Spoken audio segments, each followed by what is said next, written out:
Oxygène Radio. Bienvenue sur Oxygène pour un rendez-vous de la tribu Oxygène et j'accueille Jacky Charbaud. Bonjour. Bonjour. Vous êtes président d'Initiative Anjou. Alors, en 2 mots ou 3, qu'est-ce que c'est ?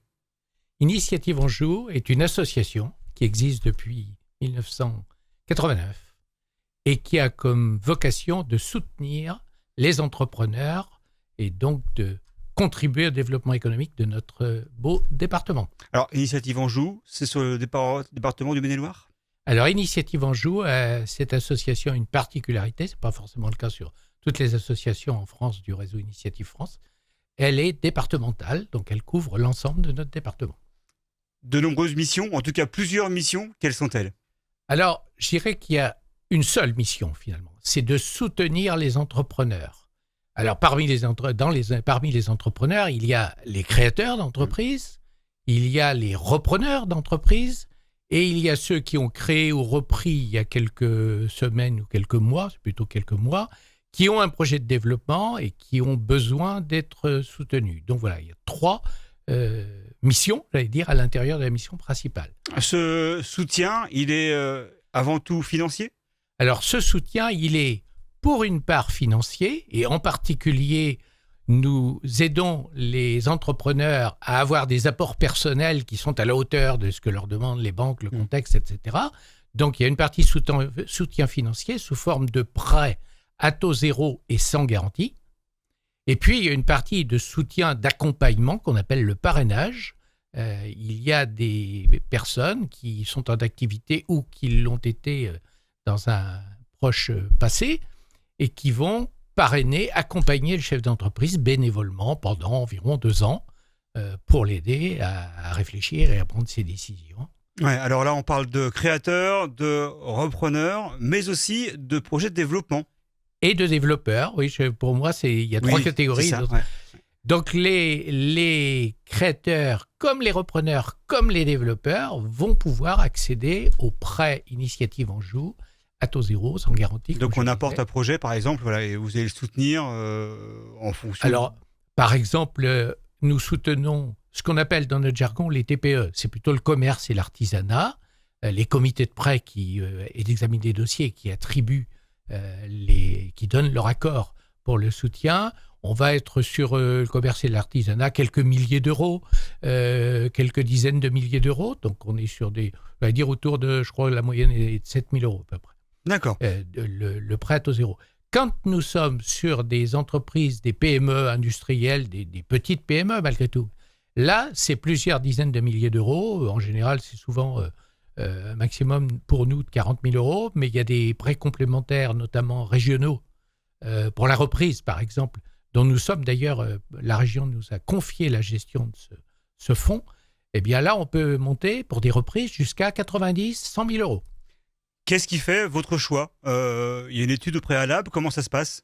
Oui, alors grâce à nos partenaires qui sont à la fois les réseaux de chambres de commerce, chambres de métiers, nos partenaires bancaires, nos partenaires qui sont impliqués dans notre réseau, dans notre association, les experts comptables, les avocats, les dossiers nous arrivent, ils sont analysés, donc on va accompagner le chef d'entreprise pour monter son dossier. Éventuellement, on va déjà mettre un parrain qui va l'aider à constituer son dossier et ensuite, le dossier va être présenté en comité d'agrément, en comité de prêt, et c'est l'intéressé qui va venir. Alors, le comité de prêt PME, puisque c'est moi qui le préside au niveau départemental, je peux vous en parler un peu plus en détail. L'intéressé va venir, il va avoir environ une demi-heure pour présenter son dossier avec un visuel, etc., enfin son projet. Ensuite, il va y avoir un temps de questions pour éclairer un peu plus certains points de la part du comité. Et enfin, l'intéressé quitte la salle, nous allons délibérer, décider de lui attribuer notre soutien ou éventuellement de la journée s'il y a des choses à revoir, etc. Et il va avoir la réponse tout de suite. Et s'il a notre soutien, il aura l'argent très vite. Alors justement, on parle de chiffres, parce que là, on parle évidemment de ce que vous faites. Ce sont des montants déjà, en tout cas conséquents, distribués chaque année. Tout à fait. D'abord, notre fonds de prêt, qui nous sert à distribuer ces prêts, mais sur lequel il faut que nous soyons évidemment remboursés pour pouvoir prêter à d'autres. Oui. Notre fonds de prêt départemental total est de 8 millions d'euros. Il est à peu près de 8 millions d'euros aujourd'hui. On prête, alors le Covid nous a un peu ralenti, mais on est capable aujourd'hui de prêter par an 3 millions d'euros. On est à 2,5 millions actuellement. Là, l'année 2020 va très très vite. On est capable de soutenir au total, création, reprise et développement, 300 dossiers par an. Et ça génère des emplois, ça maintient des emplois quand c'est de la reprise. Et nous sommes maintenant à 1000 emplois par an. Et cette année, nous y sommes déjà aux 1000 emplois alors que l'année n'est pas terminée. Oui, alors ça, on va y revenir. 1000 emplois par an, c'est considérable. C'est considérable. Si vous regardez des PME allez, mettons 300, ce qui est déjà une belle PME, 300 emplois, ça en fait 3 par an, sur un département comme le nôtre. Et la particularité, c'est que depuis 30 ans, d'une part, comme je disais, il faut que les gens qu'on soutient, les chefs d'entreprise qu'on soutient, nous remboursent, évidemment, pour qu'on puisse prêter à d'autres. Eh bien, à la casse, il n'y en a pas. 2% sur 30 ans, c'est rien. Et la pérennité des entreprises à 3 ans, mais c'est sûrement grâce au parrainage, j'en suis persuadé, elle est de l'ordre de 95%. Ouais. C'est-à-dire qu'on sait que 3 ans après, 5 ans après, beaucoup des entreprises qu'on aura soutenues, notamment dans la création, puisque c'est là que c'est le plus fragile, eh bien, vont continuer d'exister. Et ça, c'est important pour notre département.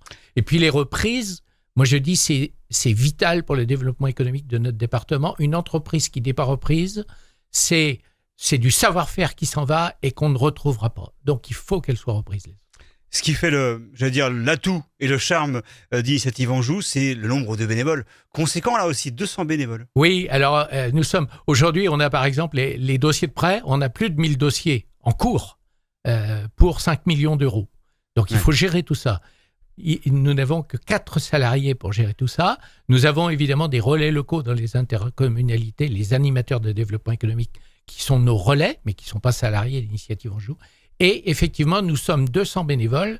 Et je profite d'être là sur votre radio pour dire que je suis persuadé que le parrainage, c'est très important. Et nous manquons de bénévoles pour parrainer. Je voudrais que tous les dossiers soient parrainés sans exception. On va insister sur le parrainage parce que ces 200 bénévoles, ce sont des actifs, mais aussi des chefs d'entreprise qui sont en retraite et qui apportent évidemment leur expérience, leur savoir-faire, mais pas seulement après l'obtention du prêt, ça peut être aussi en amont. Alors, tout à fait. De plus en plus, on fait appel à nos bénévoles, à nos parrains, comme on dit, en amont pour le montage du dossier, parce que c'est intéressant que le montage soit le plus précis possible, le plus complet possible, etc. Et puis le parrainage, après, il se poursuit après notre décision sur environ 2 ans. Mais je trouve qu'un parrainage réussi, c'est comme me l'a dit l'autre jour un chef d'entreprise, je lui disais « Où est-ce que tu en es de ton parrainage ?» Et il me dit « Oh il y a bien plus de 2 ans maintenant, mais mon parrain, j'ai toujours le contact. Et puis quand j'ai des grosses décisions à prendre, je lui passe un coup de fil en disant « Viens donc déjeuner avec moi, j'ai des trucs à te soumettre, j'ai besoin d'avoir ton avis. » Ça, c'est un parrainage réussi. On crée du lien social aussi. Ouais, c'est clair.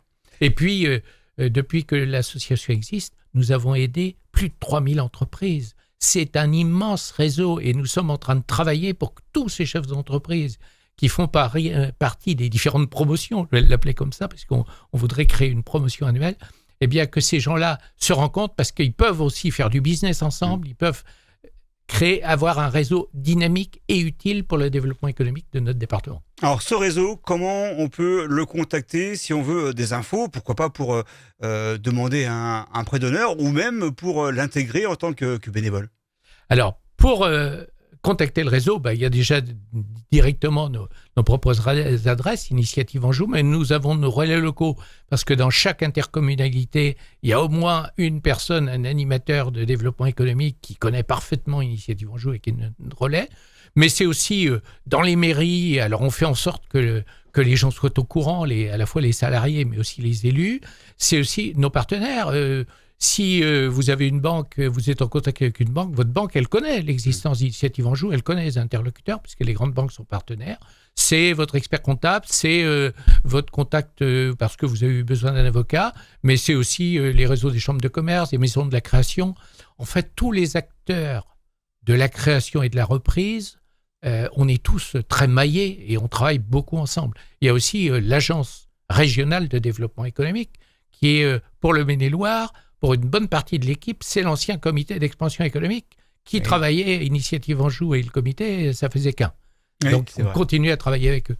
On vous sent passionné par le domaine. Qu'est-ce qui fait que vous avez une telle passion? Qu'est-ce qui vous plaît dans ce rôle de président d'Initiative Anjou? D'abord, j'ai vécu ça puisque j'ai créé moi-même des entreprises dans la région nantaise et que j'ai dirigé pendant 25 ans.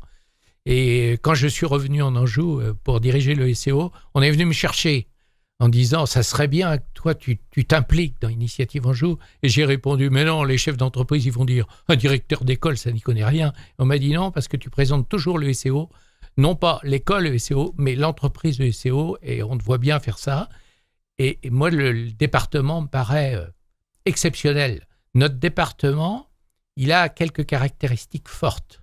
D'une part, il a une variété d'activités dans ces entreprises qui fait que quand il y a un coup dur, comme on vient de le vivre, eh bien, on sait que ça ne va pas se casser la figure parce qu'il y a une variété, une diversité. Il y a dans ce département une dynamique incroyable.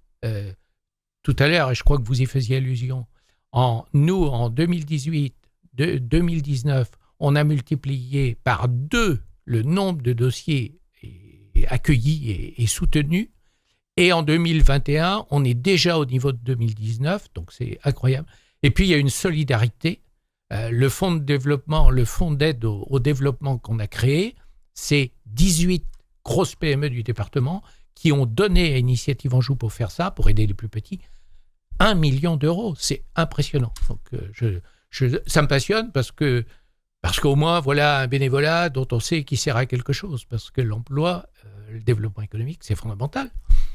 On va revenir justement un petit peu sur la crise qui se termine maintenant, on espère en tout cas dont on sort. Ouais. Comment vous avez vécu au sein d'Initiative Anjou cette crise sanitaire et économique évidemment aussi? Alors vous imaginez, 1000 dossiers de prêts en cours, la crise arrive et on se dit qu'est-ce qui va se passer? Alors on se prépare à ce qu'il y ait de la casse, etc. Mais on a fait beaucoup de travail. D'abord, on a demandé aux parents et le président ici à Segré, Christian Menant, a vécu ça. On a dit aux parents, surtout, gardez le contact avec les chefs d'entreprise, parce que la pire des choses, c'est l'isolement dans ce cas-là. Et puis, tout de suite, ma première décision, ça a été de dire, tous les prêts en cours, on les reporte de 3 mois. Ça représente quand même 450 000 euros. Oui. 3 mois, et les 3 mois suivants, ça sera en fonction des situations et de la demande. Et en fait, on s'aperçoit qu'on n'a pas eu de casse. C'est-à-dire que les gens ont été sérieux, les gens ont utilisé les moyens qu'ils avaient, les prêts ont continué à être remboursés, ça a bien fonctionné. Et surtout, fin 2020, c'est reparti. Et en 2021, au niveau du comité de prêt PME, où nous examinions 3 dossiers par mois sur une demi-journée. Aujourd'hui, c'est 3 dossiers par semaine. C'est un comité de prêt par semaine. Et nous sommes déjà, je l'ai dit à l'instant, à un niveau, nous avons déjà prêté 2,5 millions d'euros. Nous sommes déjà à 1000 emplois et nous sommes que fin septembre. C'est du bénévolat à temps plein, ça, non? À temps plein, non, mais c'est un bénévolat où effectivement chaque bénévole consacre du temps aux autres, mais d'abord c'est beaucoup de générosité, mais c'est passionnant, et puis on apprend tous les jours quelque chose, et quand on parraine, on apprend autant que le filleul. Et vous me parlez d'un comité, en tout cas d'un département actif. Vous me disiez en antenne justement que sur les classements en France, vous étiez plutôt bien. Bien, le réseau Initiative France, c'est 215 associations comme la nôtre. Alors, elles sont quelquefois départementales comme la nôtre, quelquefois il y en a plusieurs sur le même département. Et sur les 215 associations, en termes d'activité, nous sommes 4e sur l'ensemble de la France, ce qui fait qu'on peut être fier de ce qui se passe au niveau économique, développement économique. Ça montre aussi un dynamisme économique sur le territoire. Tout à fait, tout à fait. Et je suis très fier de ce qu'on arrive à faire tous, avec effectivement beaucoup de bénévolat, et sans tout ce bénévolat, sans les aides aussi des territoires, des intercommunalités qui sont aussi très impliquées, qui ont compris tout l'intérêt évidemment et qui font tout pour qu'on réussisse notre mission, on ne serait pas capable de faire ça, mais c'est génial. Finalement, ce qui ressort, c'est une certaine solidarité entre les acteurs. Oui, une très grande solidarité, et moi qui suis en retraite, certains jours, je me dis, j'en recréerais bien quelque chose. Je vais vous laisser le mot de la fin, Jackie Charroux. Allez, en 2 phrases, 3 phrases, pourquoi il faut absolument vous contacter si on a un projet? Parce que quelqu'un qui crée, et je l'ai fait dans le passé, quelqu'un qui crée souvent est seul, souvent se pose des questions, elles sont multiples, on n'est pas expert dans tous les domaines. Donc je pense que pour un chef d'entreprise, au moment de la création, pendant le déroulement et quand il y a des difficultés, l'isolement, c'est le plus terrible et c'est sans doute le plus grand risque.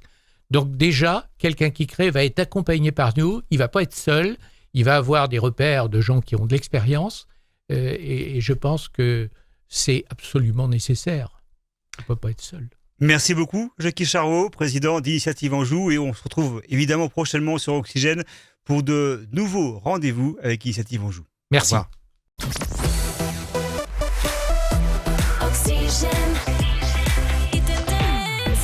Oxygène Radio.